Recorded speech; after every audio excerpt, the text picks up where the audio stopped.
are many problems with your leadership, but the biggest problem is this. You don't seem to know how to tell the difference between the good guys and the bad guys, owing to the fact that he has contributed to our country by raising 3 United States Marines. This is an opportunity to remind everybody that every person that's in this country illegally has an opportunity to voluntarily go home and come back the right way. He raised 3 United States Marines. We will facilitate that. He has been living here peacefully, doing his job for 30 years. You have discretion. You are choosing. Madam Secretary, how many United States military veterans have you deported? Sir, we have not deported U.S. citizens or military veterans. I don't believe you served in the military. I haven't either, but I think you and I can agree that as Americans, we owe everything to those who have served our country in uniform, particularly those who have served in combat. Do you agree with that?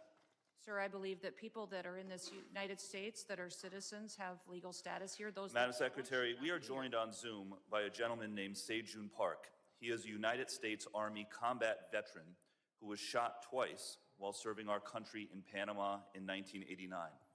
Like many veterans, he struggled with PTSD and substance abuse after his service. He was arrested in the 1990s for some minor drug offenses, nothing serious. He never hurt anyone besides himself, and he's been clean and sober for 14 years. He is a combat veteran, a Purple Heart recipient. He has sacrificed more for this country than most people ever have. Earlier this year, you deported him to Korea, a country he hasn't lived in since he was 7 years old. Will you join me in thanking Mr. Park for his service to our country?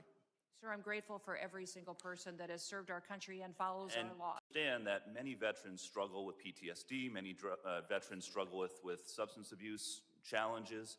This man took 2 bullets for our country. You have broad authority, by the way, as Secretary, to issue humanitarian parole, to do deferred action. Will you commit to at least looking at Mr. Park's case to see if you can help him find a pathway back to this country that he sacrificed so much for? I will absolutely look at his case, but I want you to remember that Madam Secretary, the man behind you, please stand up, sir. His name is Jim Brown from Troy, Missouri. He is a Navy combat veteran who served our country in the Gulf War. He's married to a woman named Donna, who came to our country legally from Ireland when she was 11 years old. She has lived here for 48 years. Because of you, Jim's wife, Donna, has been in prison for the last 4 months.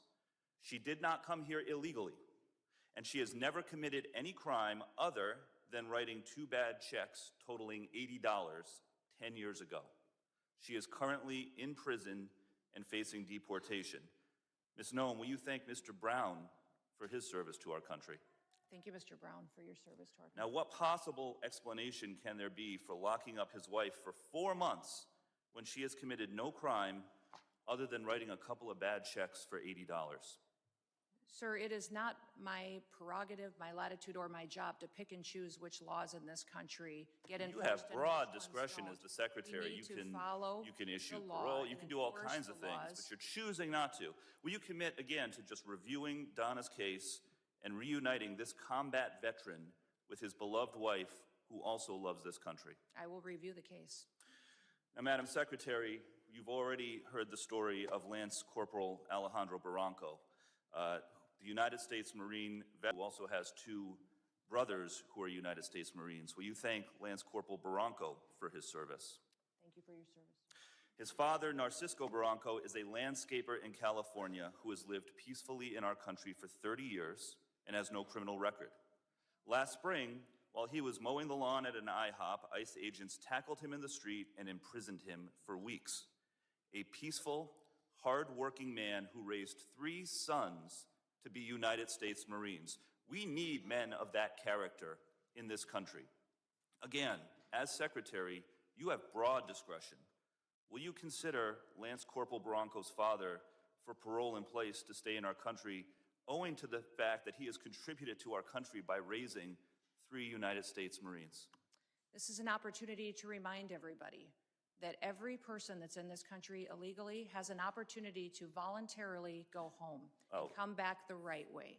He raised 3 United States Marines. We will facilitate that. He has been living here peacefulully, doing his job for 30 years. You have discretion. You are choosing not to use it. Madam Secretary, you promised America that you would go after the worst of the worst.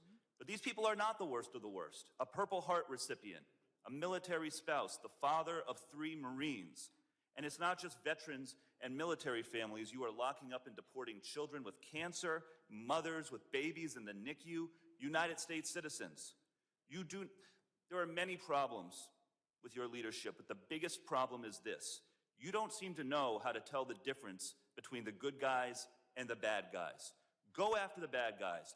Go after the terrorists. Do not go after veterans, Marines, children, Gentleman's United time's States expired. citizens. I yield back.